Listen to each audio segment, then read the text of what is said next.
Bonjour et bienvenue dans cette nouvelle édition à Bible ouverte. Très content de vous savoir très nombreux devant vos postes téléviseurs en train de nous suivre et nous bénissons les Seigneurs pour la grâce qu'il est en train de nous faire matin, midi et soir et pour la grande connaissance qu'il est en train de nous donner afin de partager avec vous tous. Et nous prions que l'amour, la grâce et les bontés de Dieu vous soient multipliées selon l'immense amour de notre Seigneur et Sauveur Jésus-Christ de Nazareth. Alléluia. Alors voilà, nous allons continuer avec notre sujet que nous avions débuté depuis un certain temps et dont vous aviez eu l'habitude de suivre tout au long de cette émission à Bible ouverte. Il s'agit bien de prier et réussir. Alléluia. Et je célèbre le Seigneur également pour tous les intervenants qui ont eu à passer dans ce plateau afin de nous communiquer la grâce et de nous partager l'essentiel de ce que le Seigneur leur a inspiré. Et le vendredi, la semaine passée, à l'édition précédente, nous étions ici dans ce plateau accompagnés du prophète Eli Kamba et du pasteur Atom Slingolo. Et pour aujourd'hui, je suis là pour vous apporter cette connaissance selon la grâce que Dieu m'a accordée. Alléluia. Alors nous sommes en train de parler de prier et réussir. Comme vous pouvez le remarquer, prier, tous les intervenants qui ont eu à passer ici dans ces plateaux nous ont donné plusieurs définitions, plusieurs orientations à ce qui concerne la prière. Ils nous ont donné des principes, ils nous ont donné des critères à suivre si vraiment une prière devait être exaucée. Même dans Matthieu 6, Jésus est en train de montrer aux apôtres la manière de prier de façon à être exaucée. Quand Jésus arrive devant la tombe de Lazare, il dit « Père, je te rends grâce de ce que tu m'as toujours exaucé. » Donc Jésus savait que la prière était toujours exaucée, particulièrement sa prière était toujours exaucée. Déjà, je commence par prier pour toi afin que Dieu te fasse grâce de façon que quand tu serais en train de prier, que tes prières te soient exaucées. Dans le nom de Jésus. Alléluia. Et pour aujourd'hui, laissez-moi vous dire, j'ai été ici, j'ai été victime de cette définition que j'aimerais échanger encore avec toi. On a dit que la prière est ce qui nous met en contact avec Dieu. Et je réfléchis et je me suis rendu compte que si la prière est ce qui nous met en contact avec Dieu, retenez qu'il y a des moments où la prière ne se fait plus avec la bouche. Il y a des moments où la prière n'a plus rien à voir avec la bouche. Si la prière est ce qui nous met en contact avec Dieu, retenez qu'il y a certains moments où la prière ne se fait plus avec la bouche, mais la prière peut se faire avec un geste, la prière peut se faire avec un mouvement. Je suis dans la Bible et je vois dans Marc chapitre 5 une femme qui souffrait de la perte de sang. La Bible déclare que cette femme a souffert pendant 12 ans et elle a consulté les médecins, les grands d'ailleurs, et sa maladie n'était pas guérie. Mais lorsqu'elle a entendu parler de Jésus, la Bible déclare qu'elle est venue, elle a touché Jésus par derrière. Et Jésus s'est arrêté pour dire « Qui m'a touché ?» Or, le mot « toucher » ou encore le verbe « toucher » veut dire entrer en contact avec quelque chose. Donc, quand Jésus demandait « Qui m'a touché ?» en d'autres termes, Jésus voulait dire « Qui est entré en contact avec moi ?» Or, si la prière, c'est ce qui nous met en contact avec Dieu, donc cette femme nous enseignera que la prière n'est pas seulement ce qui se fait avec la bouche, mais la prière aussi peut se faire avec la main parce que la femme a prié avec sa main pour la guérison. J'aimerais dire à quelqu'un, il y a des moments parfois où la prière ne se fait plus avec la bouche, mais la prière ne peut se faire avec un geste, la prière peut se faire avec un mouvement. Car la Bible à moi, j'ai béni le Seigneur, car la Bible à moi me dit que cette femme qui a été guérie n'a pas été guérie parce que elle avait parlé avec sa bouche, elle a été guérie parce qu'elle est entrée en contact avec Jésus, mais par sa main. Retenez que la prière peut aller au-delà de ce que tu imagines, au-delà de ce que tu peux dire, même quand on a les bouches fermées, même quand on a les yeux ouverts ou fermés, la prière peut devenir un geste, la prière peut devenir un mouvement. Tu le fais et Dieu te bénit. Tu le fais et tu sais exaucer. Alléluia. Vous savez, les gens qui ont pensé que la prière était seulement une manière de parler à Dieu, laissez-moi vous dire que dans la Bible, il y a même un homme qui s'appelle Samuel. Lorsque Samuel a prié avec sa bouche, il déclaré qu'il n'y avait aucun signe, aucun exaucement. Et Samuel a dit, amenez-moi ici des taureaux. Quand on lui a amené un chevreau, voilà, un chevreau. Quand on lui a amené un chevreau, il y a mis dans l'autel et il a fait un sacrifice. Ça veut dire qu'au moment où il faisait ce sacrifice, des tonnerres ont commencé dans le ciel. Alors les Philistins ont pris fuite et Samuel a appelé cet endroit Ebenezer. Donc c'est-à-dire que la prière que Dieu avait exaucée n'était pas la prière faite avec la bouche de Samuel, mais la prière faite avec la cérémonie de Samuel. J'aimerais parler et dire à quelqu'un, la prière peut ou ne pas se faire avec la bouche, mais la prière est tout ce qui nous met en contact avec Dieu. Ça peut être un geste du corps, ça peut être une offrande, ça peut être un mouvement que tu peux réaliser, mais la prière est ce qui nous met en contact avec Dieu. Car si la femme à la perte de sang venait ici, elle nous dira qu'elle n'a pas prié avec sa bouche, elle est entrée en contact avec Jésus, mais avec sa main. Si Bartimée pouvait crier avec sa bouche, la femme à la perte de sang a crié avec sa main. Parce que la prière peut ou ne pas se faire avec la bouche, mais la prière est ce qui nous met en contact avec Dieu. Alléluia. C'est pourquoi j'aimerais prier que Dieu te permette de comprendre la prière dans toutes ses facettes, afin d'entrer en profondeur de la prière et saisir le Seigneur par sa main. Alléluia.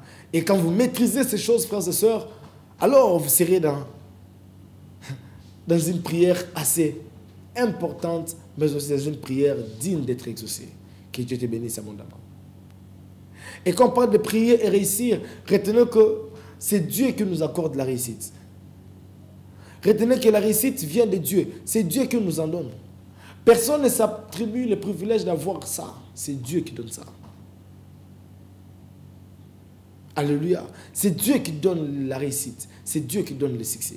Alors quand on dit prier et réussir, c'est qu'une chose que nous voulons encore parler, c'est que même la réussite que nous cherchons dans la vie peut venir au moyen de la prière. C'est que nous allons prier le Seigneur pour qu'il nous accorde la réussite et nous allons travailler pour bénéficier de cette réussite. Parce qu'on doit être équilibré dans la vie. Aujourd'hui, on a un problème, je l'ai dit une fois, c'est que beaucoup de gens ont sacrifié tout le temps de leur vie qu'à prier, évitant de travailler. Et aujourd'hui, on a des gens remplis d'onction, mais pauvres. Remplis d'onction, mais sans travail. Je lis un post sur Facebook récemment. Un homme a dit, c'est un homme de Dieu que j'ai salué en passant, il a dit, il est normal ou possible de voir un pasteur pauvre, mais difficile de voir un abbé pauvre. Ce que je veux dire, c'est quoi, frères et sœurs? Beaucoup d'entre nous ont sacrifié le temps de leur vie qu'à prier, qu'à prier.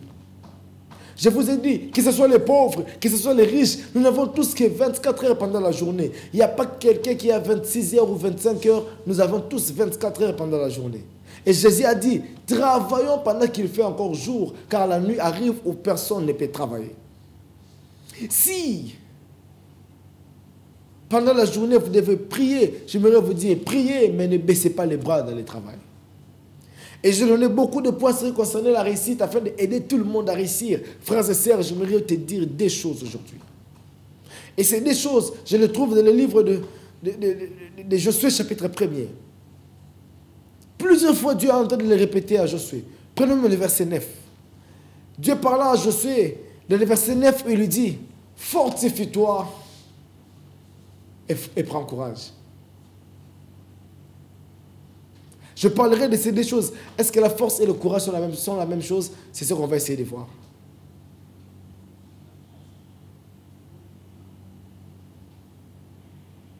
Parce que, frères et sœurs, nous devons être conscients de ça. Frères et sœurs, nous devons en parler en face. C'est que beaucoup de gens aujourd'hui ont échoué dans la vie simplement parce qu'ils ont passé que leur temps à faire que des prières et des prières. Mais ils n'ont pas eu le temps de travailler sur leur vie, travailler sur leurs objectifs, travailler sur leurs ambitions. Aucune ambition ne peut devenir une réalité, frère, si toi-même tu ne te mets pas au travail. Aucun objectif ne deviendra palpable si toi-même tu ne te mets pas au travail. Tout à l'heure, là, vous venez de me le dire. Il y a des gens qui, puisqu'ils sont permanents à l'église, nous on est des permanents, et c'est fini pour eux. Du matin au soir, ils ne sont que église.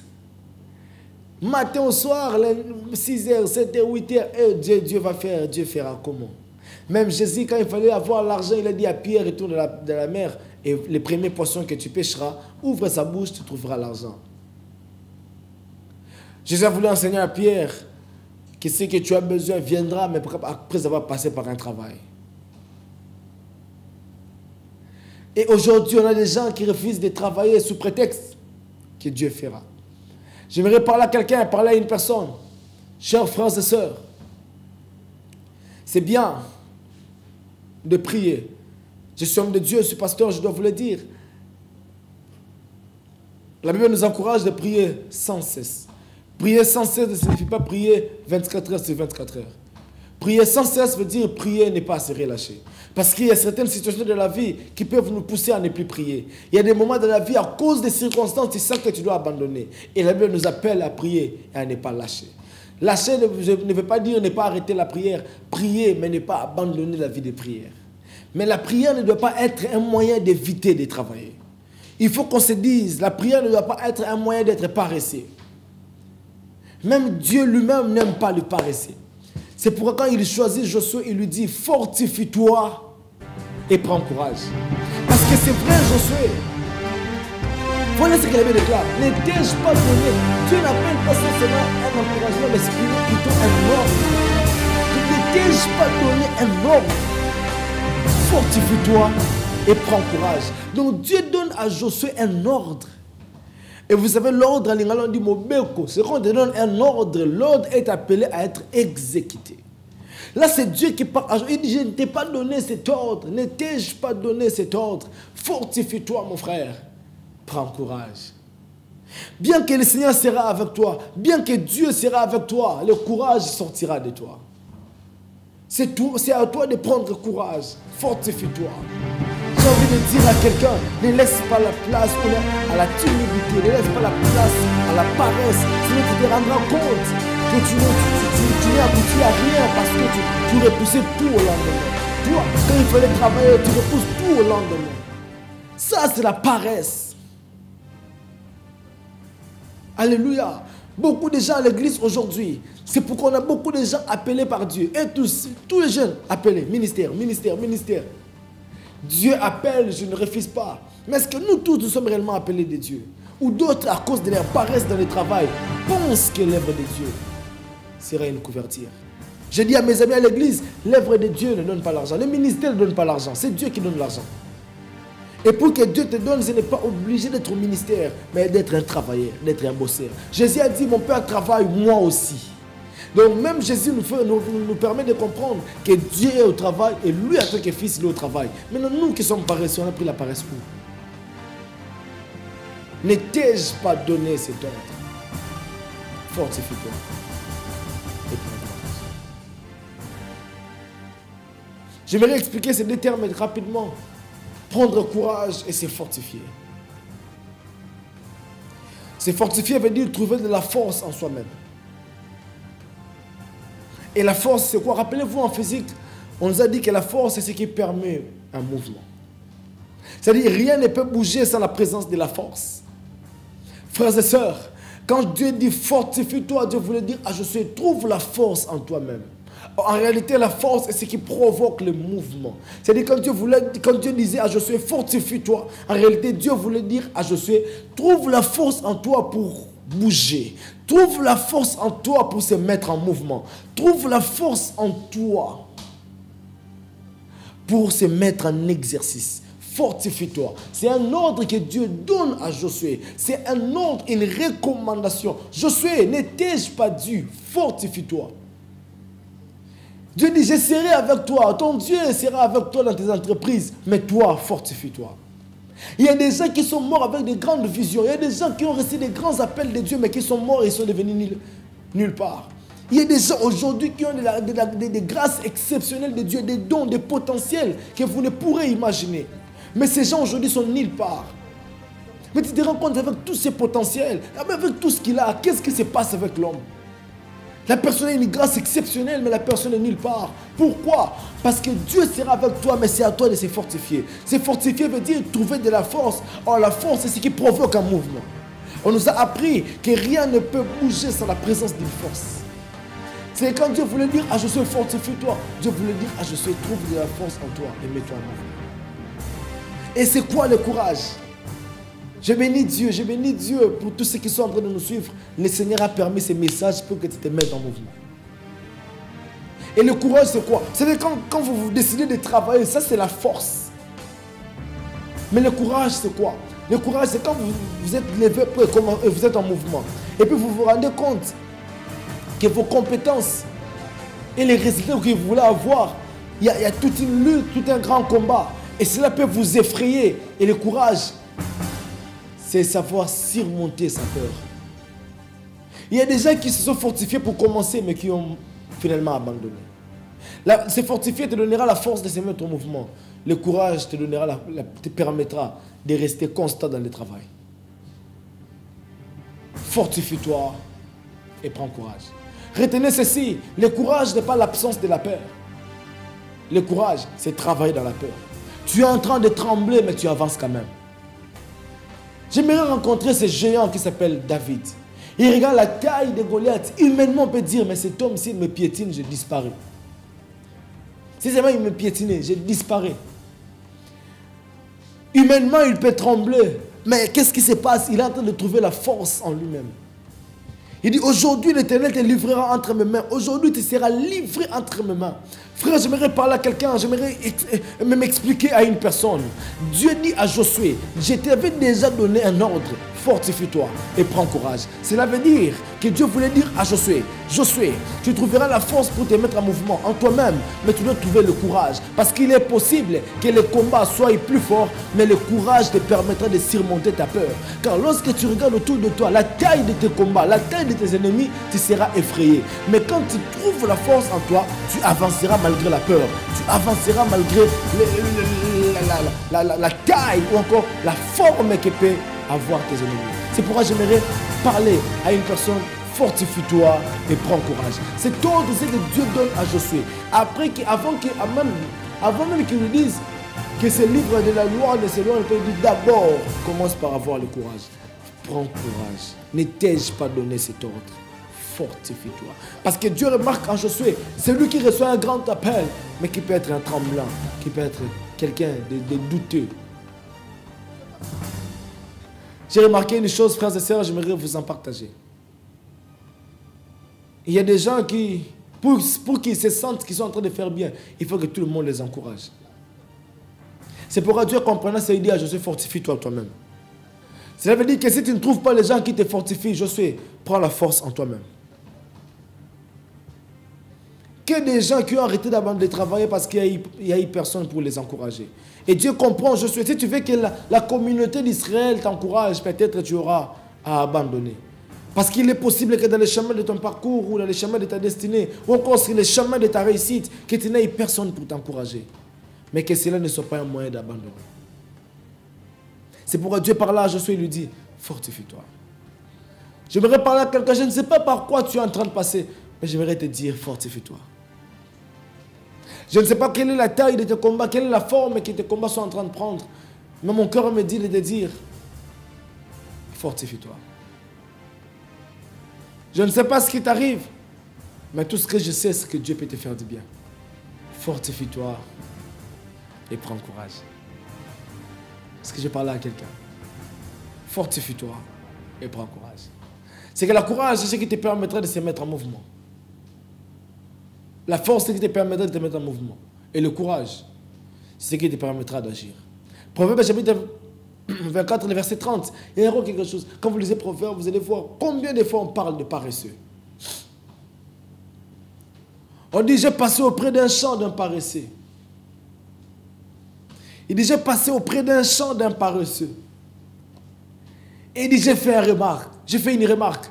J'ai constaté qu'il y avait des herbes qui naissaient, mais personne pour couper. Il y avait des saletés tout autour. Il y avait des choses tout autour, mais puisque c'était un champ d'un paresseux, tout était abandonné. Et il déclare que le paresseux dit toujours qu'il y a un lion dehors et je risque d'être déchiré en pleine rue. Et la Bible déclare qu'un peu croiser les bras, un peu de paresse, un peu d'assoupissement, et la pauvreté te surprendra comme un voleur. Et Paul conclut, dit, Dieu ne nous a pas donné un esprit de timidité, mais un esprit de force et de courage. Que des gens aujourd'hui, chers frères et sœurs, que des gens aujourd'hui qui sont nulle part, non pas parce qu'ils n'ont pas eu de grandes visions, mais parce qu'ils ont manqué de force pour réaliser leur vision. J'aimerais avant de finir parler à un cœur, j'aimerais avant de finir parler à quelqu'un. Écoute, j'ai remarqué une chose encore, frères et sœurs, c'est que lorsqu'on dort, les visions que nous faisions la nuit, peut même ton voisin qui a partagé le même lit que toi, peut ou ne pas faire la même vision que toi. Il est possible que nous soyons dormis dans un même lit, que nous ayons des rêves différents. Et si moi j'ai eu un rêve différent des autres, je ne m'attendrai pas que les autres m'encouragent pour réaliser quelque chose de différent qu'eux. C'est pourquoi j'aimerais dire à une personne, crois en tes rêves, crois en tes visions. Les gens qui aujourd'hui sont nulle part ne sont pas seulement des gens qui ont manqué de vision, mais peut-être sont des gens qui ont manqué du courage. Et le courage n'est pas l'absence de la peur. Le courage, c'est travailler dans la peur. Le courage, c'est cette capacité de surmonter sa peur. Tu regardes ta vision, tu regardes tes rêves, tu regardes comment est-ce que les gens vont parler. Et puis tu dis, je vais abandonner. Mais le courage te dira, tu es le seul à avoir ces visions. Tu es le seul à apercevoir ces rêves. Alors, marche toi-même. Alléluia. Et c'est ça le courage. Le courage te dira que les visions seront réalisées. La force te dira, mets-toi en mouvement. Mais les gens qui sont autour de toi peuvent ou ne pas comprendre ce que tu es en train de voir. C'est à toi de travailler. C'est pourquoi quand Dieu appelle Josué, il dit, ne t'ai-je pas donné cet ordre? Fortifie-toi et prends courage. Cela veut dire que Dieu voulait parler à Josué pour lui dire que tu es le seul à recevoir l'appel. Tu es le seul à écouter ce que j'ai dit. Alors fortifie-toi toi-même. Cela veut dire, mets-toi en mouvement toi-même. Dieu voulait encore dire à Josué, tu es le seul à avoir écouté cet appel et tu es le seul à bénéficier de ce ministère. Alors encourage-toi toi-même. Cela veut dire, n'attends pas que les autres t'encouragent pour sentir que tu es fort, mais attends, c'est que ton corps te donne du courage pour surmonter ta peur. Il est possible que ce que tu vois pour ton avenir soit plus grand que ce que tu es aujourd'hui. Mais ce que j'aimerais te dire, c'est que tu vois demain, c'est ce que tu seras demain. Et ne laisse personne te faire croire le contraire de ce que tu vois de ta destinée. Ne laisse personne te faire croire le contraire de ce que tu deviendras demain. Fortifie-toi et prends courage. Se fortifier veut dire se mettre soi-même en mouvement et trouver de la force en soi. Et le courage, c'est la capacité de surmonter sa peur pour aller au-delà. Oui, il y a des gens, quand tu regardes les résultats que tu dois donner et tu regardes ta personne, tu dis je ne peux pas. Regarde ma famille, regarde là où je suis sorti. Ce qui est arrivé à Gédéon. Comment on peut m'appeler un vaillant héros? Ma famille est la moindre. Je suis le moindre de tous. Comment je peux être un vaillant héros? C'est que Gédéon ne sait pas. Le courage vient de soi et c'est le courage qui te permettra de surmonter ta peur. Et je prie en ces instants que Dieu te donne du courage, que Dieu te donne de la force, que tu aies cette capacité de te relever toi-même. Même quand personne ne t'acclame, rassure-toi que tu peux donner un résultat. La Bible déclare que Saül, accompagné de son armée, pouvait fuir devant Goliath. Mais David qui était seul à résister. Le problème n'est pas la foule, le problème c'est toi. Le problème n'est pas un grand nombre, le problème c'est le courage qui naîtra de toi. Lorsque tu deviens courageux, Dieu peut te placer sur des chemins impeccables. Lorsque tu prends de la force en toi-même, tu arriveras à travailler, même quand tout le monde t'abandonne. Saül a fui avec son armée, alors qu'ils étaient un grand nombre. David était seul, mais il a avancé. Fortifie-toi et prends courage. N'attends pas que les autres t'encouragent. N'attends pas que les autres t'acclament pour te sentir meilleur. Tu n'as qu'à aller au-delà seul. Tu n'as qu'à t'organiser seul. Tu n'as qu'à voir ta vie seul. Tu n'as qu'à avancer seul. C'est quand tu commences à avancer et que les résultats commencent à se faire voir que la foule pourra venir. La Bible déclare que lorsque David a vaincu Goliath, les soldats d'Israël ont commencé à poursuivre les Philistins. Il est possible que tu te lèves le premier à cause de ton résultat, qu'un grand nombre suive. Mais pour y arriver, il te faut de la force, il faut du courage. C'est pourquoi Dieu dit à Josué, ne t'ai-je pas donné cet ordre? J'aimerais parler à quelqu'un. Il est possible que tu te lèves le premier pour frayer un chemin que d'autres n'ont pas emprunté. Et ça, il te faut du courage. Ça, il te faut de la force. Et ma prière en ces instants, sur base de ces messages, que Dieu te donne de la force, capable de transformer ta vie et que tu partes au-delà. Dans les précieux noms de Jésus, je ainsi prier et déclarer sur ta vie. Amen. Voilà, c'était bien votre humble serviteur, l'apôtre Chris Raymond Mbala. Et pour aujourd'hui, nous allons nous arrêter ici pour continuer prochainement. Prenez rendez-vous avec nous. Et au cas où vous êtes nouveau ou nouvelle dans notre chaîne, n'hésitez pas de vous abonner dans notre chaîne et de cliquer sur la cloche de notification pour ne rien manquer de toutes nos nouvelles éditions à Bible ouverte. Et si vous avez des préoccupations, vous avez des questions, n'hésitez pas de nous écrire dans les commentaires afin de nous mettre au courant de vos préoccupations et par la grâce de Dieu, nous prendrons le soin de vous répondre. Que le Seigneur vous bénisse et que le Seigneur vous garde. Quant à moi, je vous dis ciao. À Bible ouverte, à Bible ouverte, à Bible ouverte. À Bible ouverte, votre toute nouvelle émission chrétienne proposée par la chaîne Éléphant TV, présentée par votre humble serviteur Chris Raymond Mbala que je suis. À Bible ouverte est une plateforme d'enseignement d'édification, mais aussi de partage des grâces et des connaissances. Vous êtes apôtre, prophète, évangéliste, pasteur, enseignant de la bonne nouvelle, musicien gospel, chanteur ou rappeur, et vous voulez partager votre grâce et votre connaissance pour édifier l'ensemble de la famille de Dieu. Alors cette émission est là pour vous. N'hésitez pas d'entrer en contact avec nous et nous aurons le réel plaisir de pouvoir vous recevoir. Mais avant notre tout prochain rendez-vous, rassurez-vous que vous allez vous abonner à notre chaîne et de nous suivre sur toutes les plateformes des réseaux sociaux, YouTube, Facebook, Instagram et autres. Et le Seigneur vous comblera de toutes sortes de bénédictions. Que Dieu vous bénisse et je vous donne rendez-vous très prochainement. Ciao!